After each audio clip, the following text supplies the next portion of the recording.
Praise the lord. ప్రియమంటి దేవుని సంగమా, దేవుని బిడ్డలారా, ఒకరోజు కొంతమంది శాస్త్రజ్ఞులు, తెలివైన వారు అనబడేవారు దేవుని దగ్గరికి వెళ్ళి, అయ్యా, ఈ లోకాన్ని అంతటి నువ్వు చేశావు, అన్నీ చక్కగా చేశావు, అయితే నీలాగా మేము కూడా చేయగలమని చెప్పి అన్నారంట. అయితే మీరేం చేయగలరో చెయ్యండి అని దేవుడు అన్నప్పుడు మట్టి తీసుకొని ఒక బొమ్మను తయారు చేసి దానికి ప్రాణం పోసి మానవుని తయారు చేశారంట.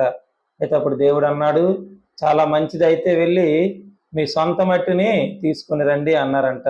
ప్రియమైన దేవుని విశ్వాసులారా, ఈ లోకంలో మనకంటూ సొంతమైనది ఏదీ లేదు. ఎందుకంటే మనము దేవునిలోనే ఉన్నాము, దేవునిలోనే సంతరిస్తున్నాము, దేవునితోనే ఉన్నాము. ఎందుకంటే ఆకాశం ఆయన సింహాసనము, భూమి ఆయన పాదపీఠము కనుక ఆయన లేకుండా మనం ఏమీ చేయలేము. Praise the lord.